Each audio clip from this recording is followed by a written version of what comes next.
5. A quarta servidão. Os filhos de Israel desobedeceram novamente ao Senhor e ele os entregou nas mãos dos midianitas por 7 anos.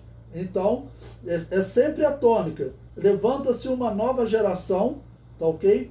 Que não conheceu o Senhor. Veja que, de novo, a terra sossegou 40 anos. Então, os pais, eles não ensinavam aos filhos o temor a Deus. Lembrando que nessa época Israel estava se organizando em termos de escrita, né? Certamente haviam os pergaminhos que nós acreditamos que Moisés escreveu, tá bom? Que Josué também escreveu, ou outros, a história de Josué, mas aquilo não era algo muito difundido, então dependia do povo se reunir, tá bom? Para poder estudar e que os sacerdotes sempre estivessem ensinando o povo aos sábados, mas pelo visto isso não acontecia. Deus deu ordem a Moisés para que Israel afligisse e ferisse os midianitas, porque estes o afligiram. E isto se cumpriu, pois estes uniram-se aos amalequitas e também aos do Oriente, e destruíram as plantações de Israel.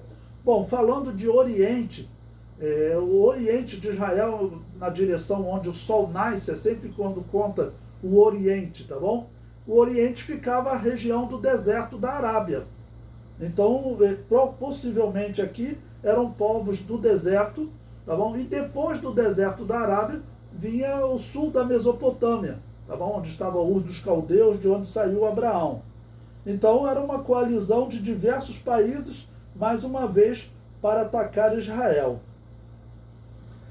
E o que eles fizeram? Olha, eles destruíram as plantações de Israel. Então a intenção não era simplesmente saquear, a intenção não era simplesmente levar pessoas escravos. A intenção era realmente enfraquecer o povo, destruindo as plantações. Hoje, se nós passarmos uma crise aí, né, com o coronavírus longo, as pessoas podem recorrer, fazer empréstimo no banco, alguma coisa, mas naquela época o que nós tínhamos? O que o povo tinha?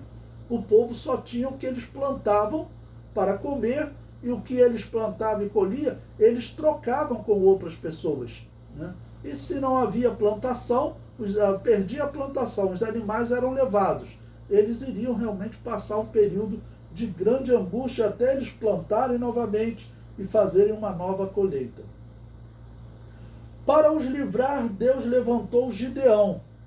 Este dizia que o seu milheiro era o mais pobre da tribo de Manassés.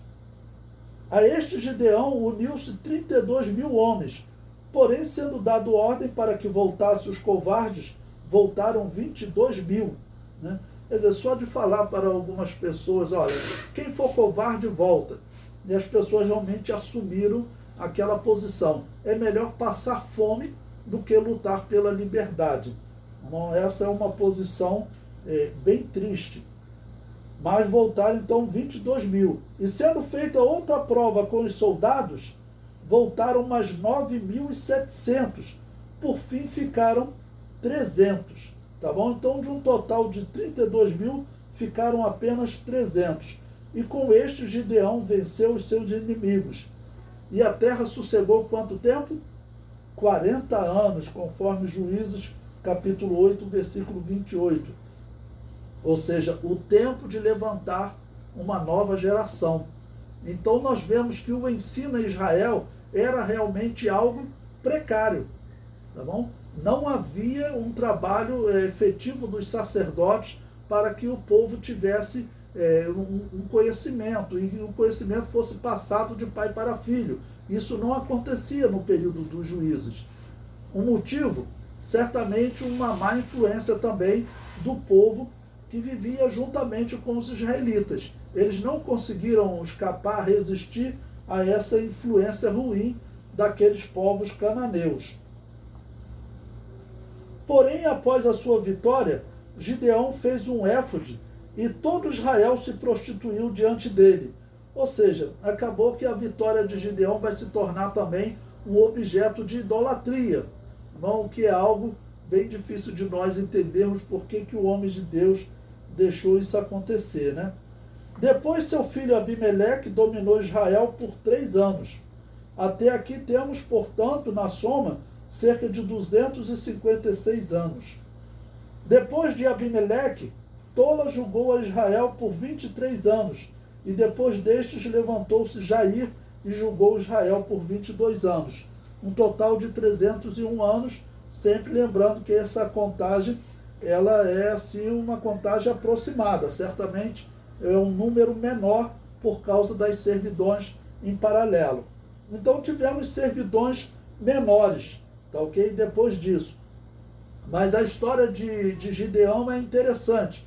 É interessante tanto, ele aparece como herói da fé, lá em Hebreus capítulo 11, mas a quantidade de vezes que ele pediu a Deus uma comprovação que Deus iria usá-lo, é algo que parece assim de uma pessoa sem fé.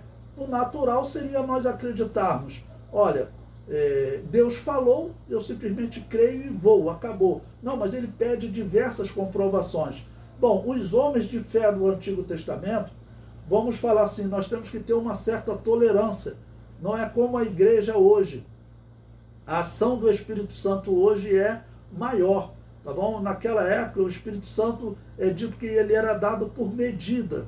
Tá bom? A ação do Espírito Santo não era como nos dias do Novo Testamento. A igreja é uma grande privilegiada, a fé que você possui. Então, Gideão, ele recebe um anjo, aparece, conversa com ele, e mesmo assim ele depois vai pedindo comprovação. Tá bom? O cristão, ele já tem uma fé toda especial, que ele acredita no invisível. Tá bom? Nós não vemos o nosso Deus, nós não dependemos de um anjo aparecer para nós, nós não vimos Jesus, nós estamos aqui 2000 anos depois de Jesus, e a nossa fé, ela é uma fé realmente baseada no invisível. Essa é a fé espiritual que Deus quer. No Antigo Testamento, tá bom? Eram poucos os homens que nós podemos dizer que tinham uma fé que se aproxima da fé dos cristãos.